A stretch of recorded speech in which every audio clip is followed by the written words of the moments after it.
Hello, hello. Good morning to no one. I don't even know why I'm doing this, but I'm still here.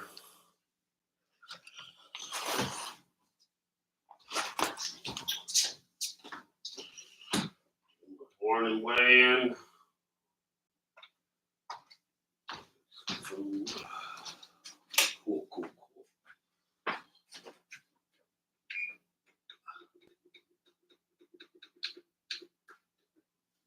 Ooh.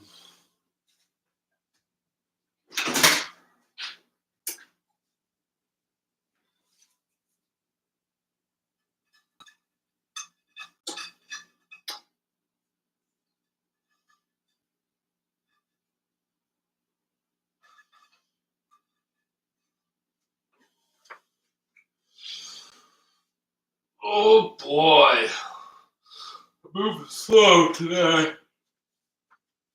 Oh. Yeah, I'm struggling today. Why is that? Doesn't matter. Coffee into me.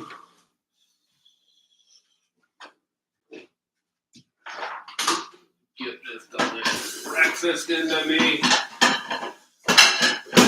Change this mindset.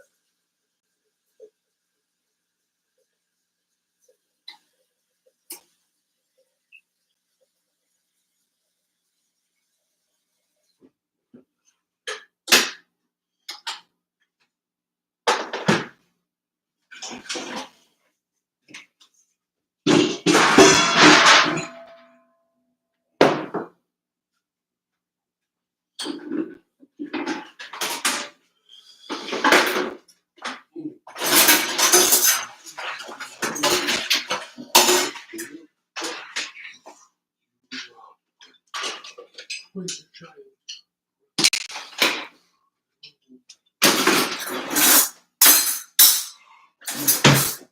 Oh boy. What a day it is today. Another day to live my life, another day to say hi.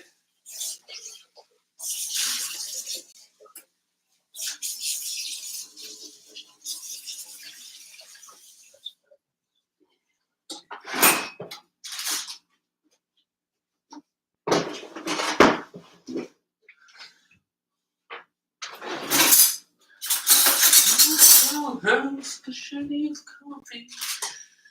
1, 2, 3.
Okay.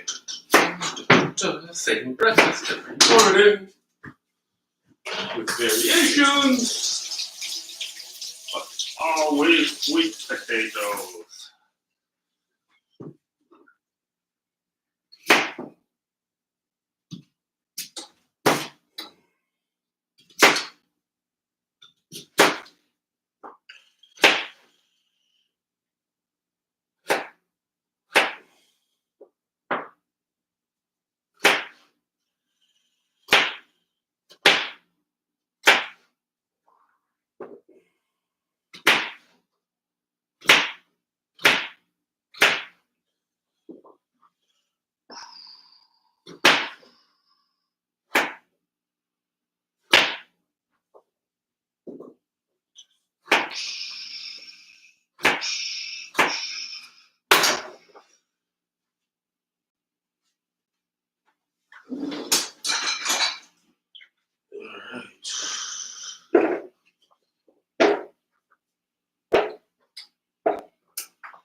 Where is it? I need the oil.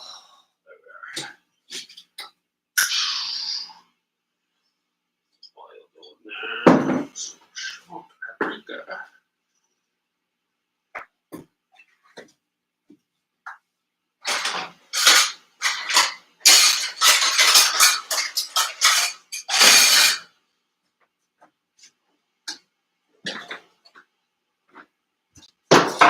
Some garlic powder.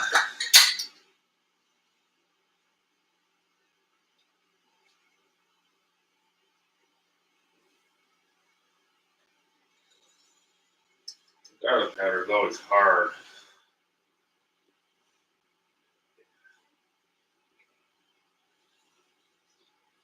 Garlic powder, onion powder.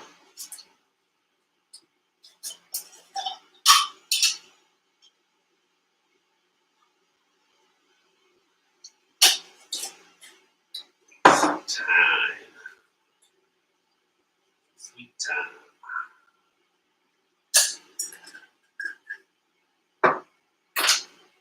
Stir it all about. What it's all about. Hey!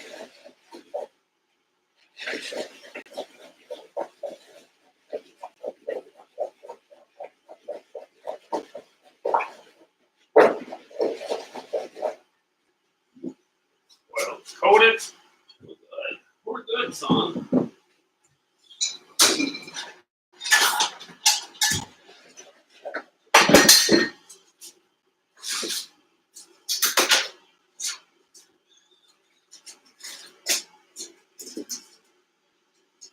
I forgot Worcestershire sauce. Worcestershire sauce.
Ground beef for the protein this morning instead of ground chicken that I had been doing.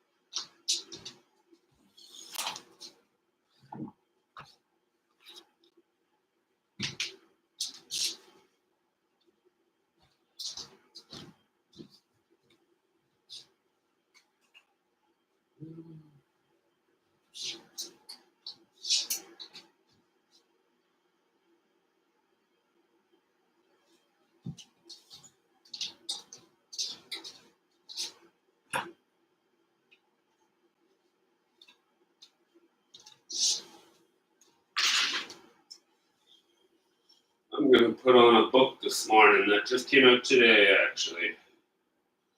I pre-ordered it, added it to my library last night. It is called Try Hard by Max Kerman.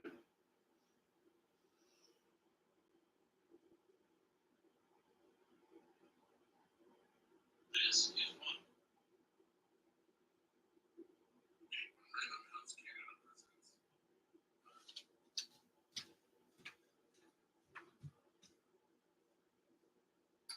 By the author. To the band, Anthony, Mike, Nick, and Tim. Entertainment.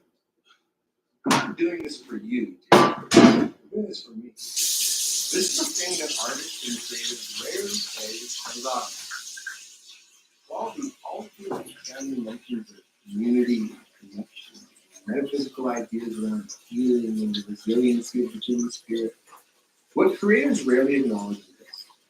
I'm simply doing this for my own entertainment. It's January right now, and after a busy year of touring with my band Arkells, I am home for it. I get the newspaper delivered in the morning and read it with my coffee. I go for walks and catch up with friends. I try to be a better uncle, son, and brother. But I'm restless. Since I was a teenager, I've always been driven to pursue tangible goals. But it's only in the past few years that I've been able to keenly identify having a project as the thing that makes me tick. Having a project on the go keeps me happy, fulfilled, and when I don't have something to look toward, I get irritable. I get anxious. And that's how I'm starting to feel right now. I've identified 2 times during the year when, like clockwork, I become irritable. It's the first 3 weeks of January and the last week of August. Nobody in the music business seems particularly interested in working with them enough. Emails are greeted with a lot of office response. Texts are slow, and I am clearly annoyed. This type of malaise is my end. I imagine most people, regardless of their job, experience a version of this. It's a frequent sense of boredom or frustration but it's in the pursuit of that I'm almost always moving to something new. You might think, easy for you, you're the singer of a band. By definition, you have a fun job. And most jobs, including my own, are kind of the same. You offer your spirit and talent, and you hope you can move the project or goal a little further up the road. I've come to learn that those who thrive demand that the work evolves and remains invigorating. I think this is the key. I feel most alive when I'm involved in conversations about ideas. The size or commercial appeal of an idea is mostly irrelevant to me, and many of them go nowhere. But that's not the point.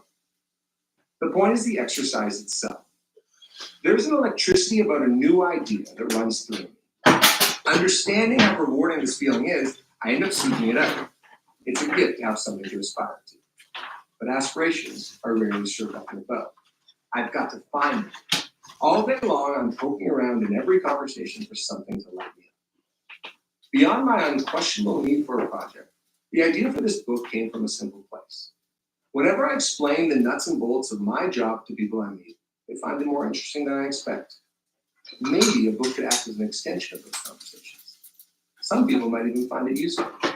And if I could write with the same enthusiasm I put into my daily work and lean into a key ingredient of anything I'm a part of, which is acquiring a lot of feedback from smart people that I trust, then I might be able to get the project to a place I can live with, something I might be proud of. I should note the idea of writing a book originally seemed stupid to me because the premise was wrong. Who am I to write a book? Sure, I'm a guy in a band and folks seem to like rock and roll biographies. I do not. People assume I have wild stories to share. I do not. Most daunting, there's a lot of agony and complaining involved in writing. The idea of locking myself away in some remote place to write, or to create anything for that matter, sounds terrible and isolating. Over the years, I've been offered many cabins by friends to, quote, get away from it all, so I can let my, quote, creative juices fly. And I would simply prefer to not. I like to be in the action. I like to bounce around and keep each moment of the day fresh until it's time for a nap around 4 p.m. As I conceived of the book, I began to think about how it might slot in my day. How would it make my day feel? What would I get out of it? Do I have the talent and patience for this? There were 2 anecdotes I kept going back to that changed my mind about writing a book, and then I had something bigger about creative work. The first is from my favorite writer, Michael Lewis, author of The Big Short, Moneyball, and the rest. I've read almost all his books, and I'm lucky to know him as well. When I interviewed Michael on my podcast, he described his process in a way that made me feel like writing would be joyful. In fact, it sounds like a lively experience. Michael typically listens to music while he writes. He puts his headphones on and writes along to a playlist of happy songs. I've learned that Arkells have at times been included. He told me that when his wife is within earshot, she hears him laughing while he's working, something he wasn't aware of. He's making sounds. He's reacting to the words he's creating on the page and does not hear himself laughing because of his headphones. What a nice thing to admit and an inspiring way to create. Second is from Stephen King's book On Writing. I have never read a Stephen King novel, nor do I know much about his movies or scared him. But On Writing is about his literary process. I read it several years ago, and in it, he explained something very simple that resonated. Try to focus on a daily word count or number of pages per day. If you do this for a few months, you'll have enough words for a book. Simple math. Some days will be easy and the words will flow. Others will be more challenging, but you will make progress just by starting, word by word. He succinctly demystified his own work, describing straightforward and accessible strategies for any aspiring writer. He made me feel like any old fool could do it. These two anecdotes embody the way I feel about creative work. First, it should be, to some degree, enjoyable. Michael Lewis reminds me that it's not against the rules to sometimes create with a smile on my face, whatever I'm doing. That's the spirit. Stephen King reminds me to stop thinking about working and just start doing with a goal in mind each day. As I began, my mind was consumed by writers and how they do it. Does a writer get inspired the same way a musician does? In my case, the effect of a great song is that it immediately draws me to the piano, inspiring me to write something of my own. Do authors react the same way? They must. While I'm a slow and often distracted reader, I have always admired writers, real writers, and their ability to make words jump off the page. I approached this project very humbly. I began writing with the hope that I could just get better. Writing with punch, brevity, and a voice that feels uniquely my own. But I wasn't inspired only by the greats. I also thought about my non-writer friends who rhyme off text messages and group chats with a prose style that is enviable. So here I am writing a book because so far I'm enjoying it even more than I thought I would. If the first 1,500 words had felt like a real inconvenience, I simply would have stopped. But quickly and unexpectedly, writing became a part of my day that I craved. It offered a new purpose. It gave me something to think about in the shower, waiting in line for a coffee, or walking through a park. It's been a great surprise in my life. I know I came in hot off the top explaining to you how this was for my own entertainment and how artists are kind of full of it when speaking of the healing power of art and creativity. But I wasn't totally being honest. While entertaining myself with this idea, other events began to unfold. What was originally an indulgent exercise revealed itself to be much more. It happens every time, and it feels like magic to me. The process goes like this. 1, I get pumped on an idea. 2, I start to fiddle with it. 3, I begin excitedly calling friends to workshop it. 4, moments of connection, collaboration, and discovery inevitably follow. 5, all those lofty sayings about community and resiliency and the human spirit end up being true. As you might be able to gather, there's real enthusiasm here for the project itself. I'm picking up steam. The title of the book, if you couldn't tell, is a double entendre. I thought it was funny. Try hard is traditionally a pejorative. Like, Max is just a fucking try hard. I imagine some people might think that about me. But I've concluded that anyone who gets anywhere in this life is exactly that, a try hard. More to the point, if you've gone through the trouble of inventing a project for yourself, why wouldn't you try hard? So, I'm taking the term back. The title is also instructional. You must try hard to get anywhere, especially as a creative. Really hard. I don't know if being a creative person is a hard job, but it's a job where you must try hard. I hope what's to come will entertain you. This is one of my goals. I'm also hoping that along the way, this book offers a path for anyone who wants to entertain themselves. If I can try something new, you can too. Maybe you're shy or you think you're not good enough or don't have the talent to create something. Or you're someone who wants to pursue a creative endeavor but might not know where to start. Start here. Start with finding what entertains you and interact with those feelings. Just try it and see what happens. Labeling a creative. I'm somewhat hesitant to define creativity for 2 reasons. First, there's already a litany of great books out there on the subject. Go read it. The genre is a cottage industry. Second, and this might feel a little more abstract, I find that language and labels, while meant to be useful, can be intimidating and unintentionally discouraging. Specifically, when it comes to creativity in the arts, There are certain grandiose words that get thrown around a lot. Transcendence, brave, even art, that might feel foreign or hard to personally reconcile. If you feel that way, you're not alone. Paul Simon, the great songwriter, had a hard time accepting the label artist until he was in his 40s. For whatever reason, he didn't feel comfortable with it. Maybe he thought it was too grandiose. Throughout his career, he just felt as if he was following his ear. As his music evolved and became more experimental, he continued to follow the sounds wherever they led him. And he wound up creating albums and learning from musicians in Alabama, South Africa, and Brazil. If Paul Simon had a hard time with the artist moniker, then I imagine it might be difficult for others to adopt the term themselves. I relate to Paul Simon in that I don't consider myself an artist. For me, the term doesn't fit. When others apply it to themselves, I'm unbothered. But the label and identity feel hard to me to square. I've been paying the bills as a musician for 15 years, and yet I still have a hard time telling a stranger on the plane what my job is. What do you do? Oh, I'm a musician. It sounds ridiculous to me. What I want to say is, well, I have these cravings all day, every day, and I walk towards them. They're often about music or things related to promoting music, but they really could be about anything.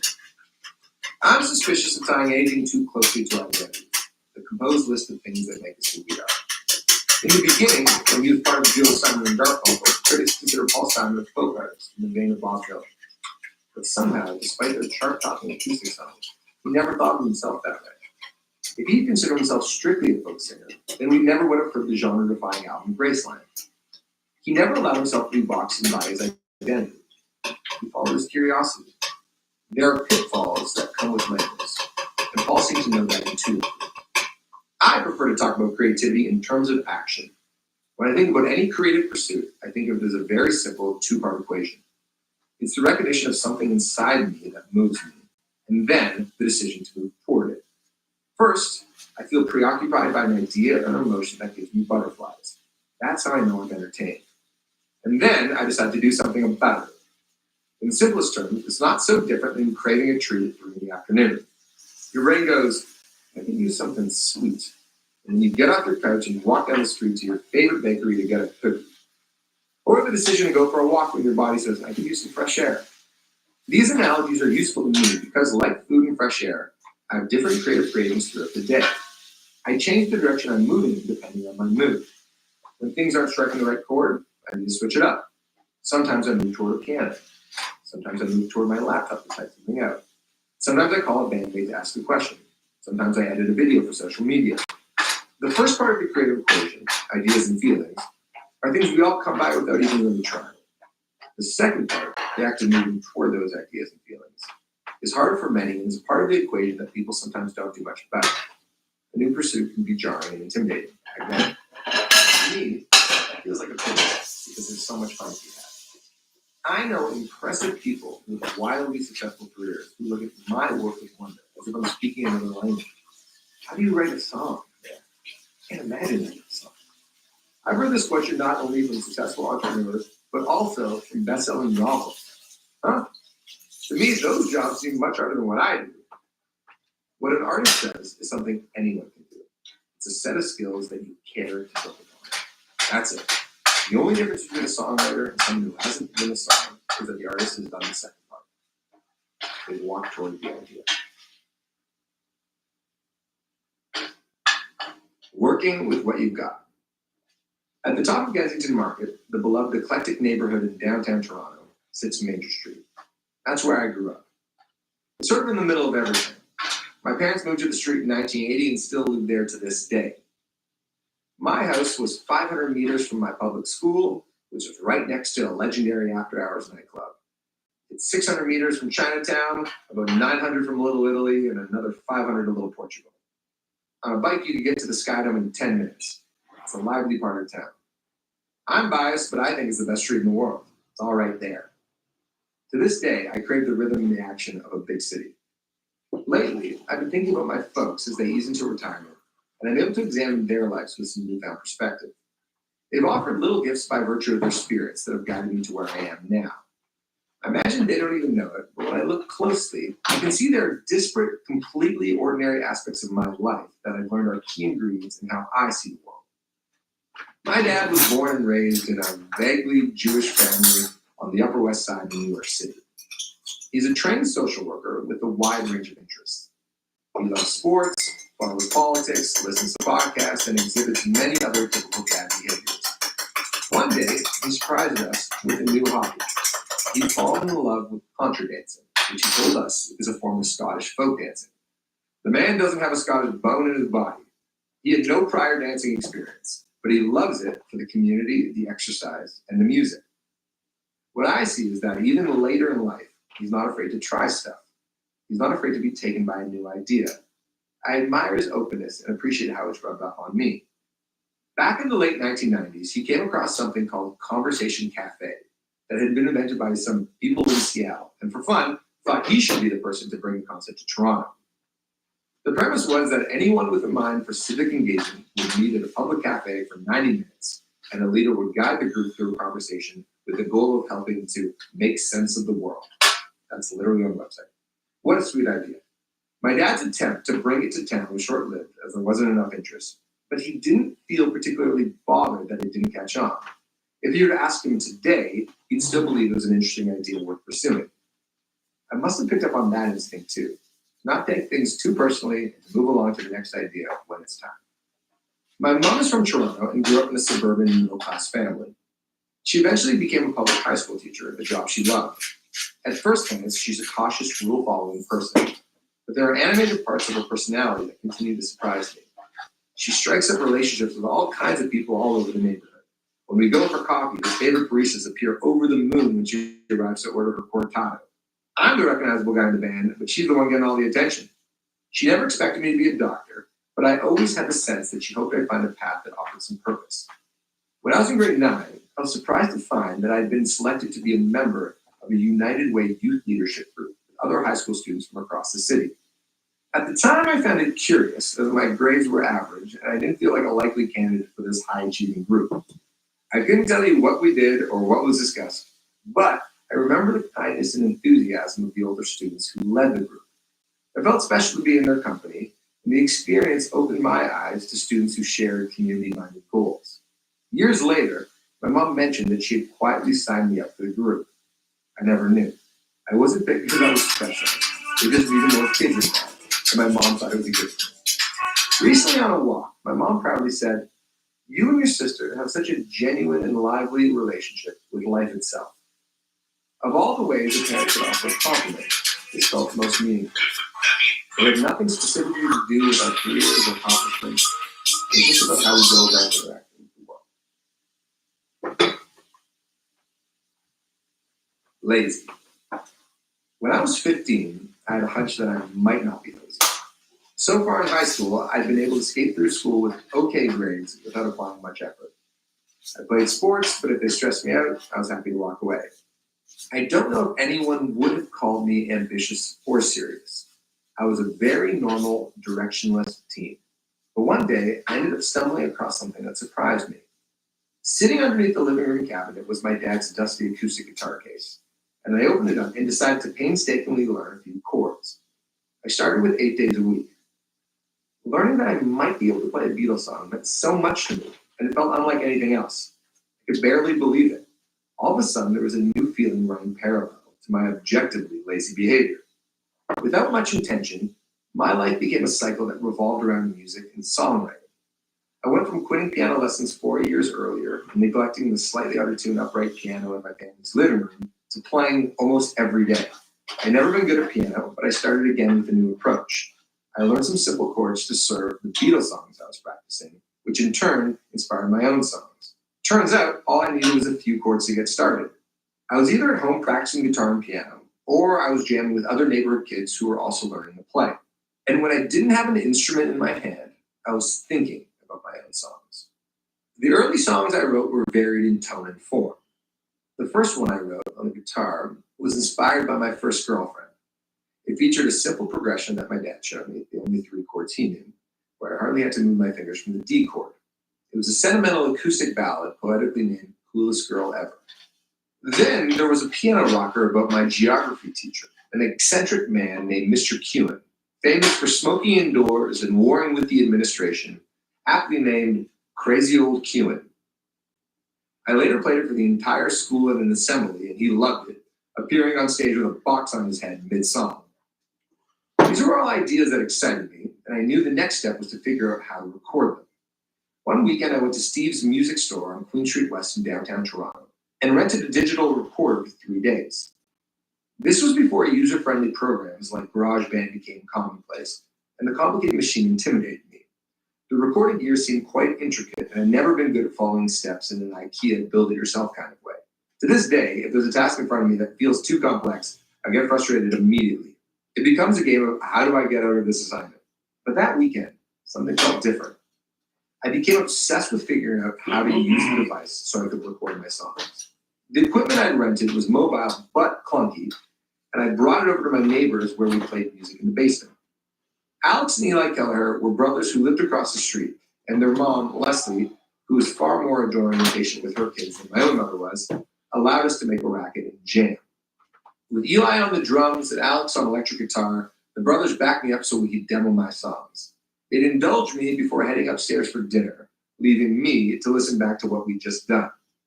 I sat in their basement for hours, trying to figure out how to overdub additional parts and harmonies to get the song sounding just right. I suddenly possessed an unrecognizable laser focus and resolve. The assignment felt like second nature. It didn't feel like work at all. This, I learned, was a form of love. When you're passionate about something, you'll go to the moon and back to figure it out.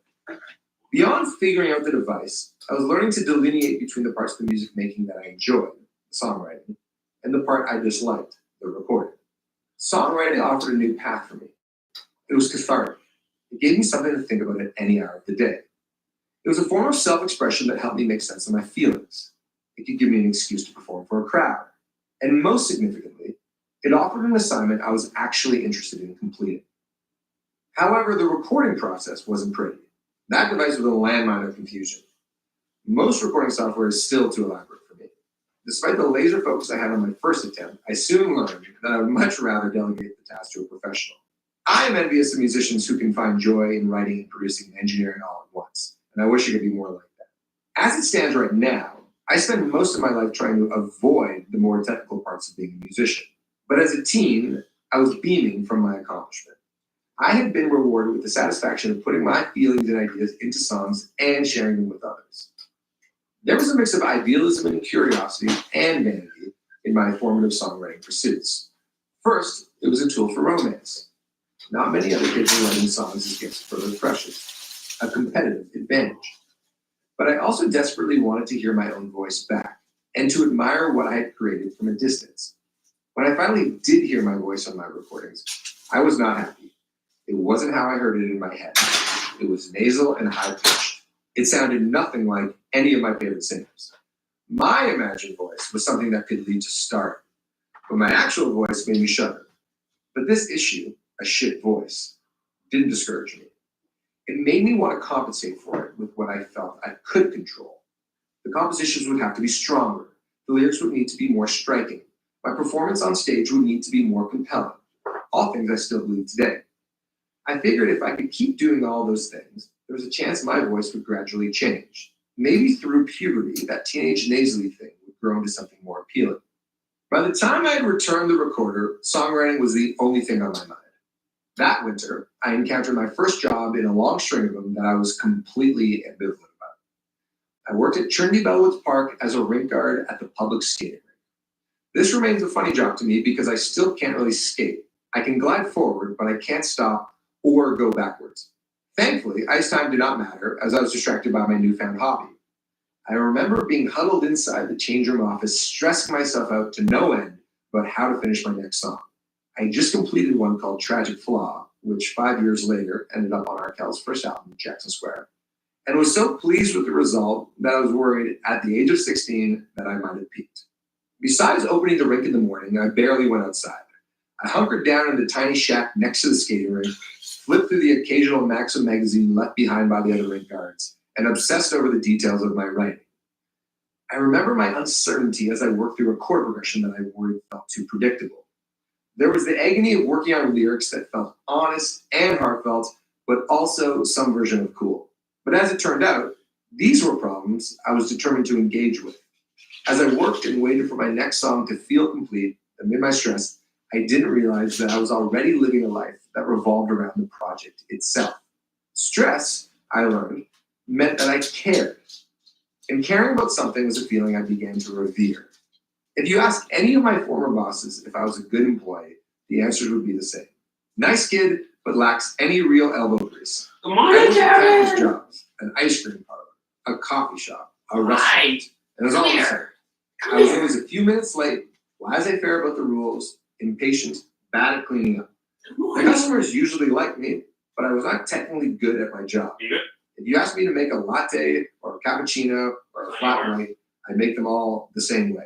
Espresso and some foamy milk, and serve them up with a smile. Good morning. It wasn't because I wasn't capable. Oh, I big just didn't care stretches to learn for the difference. Kevin. And when I didn't care about Big something, the stretches. details didn't matter to me.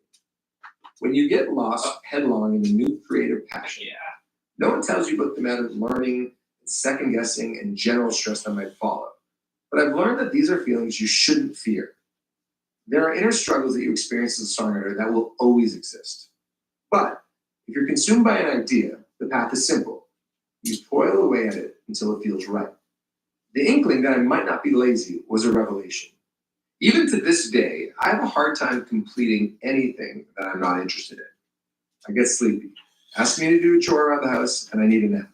My body shuts down. What I couldn't see at the time was that songwriting consumed me in the way that sports, my first love, had consumed me as a child.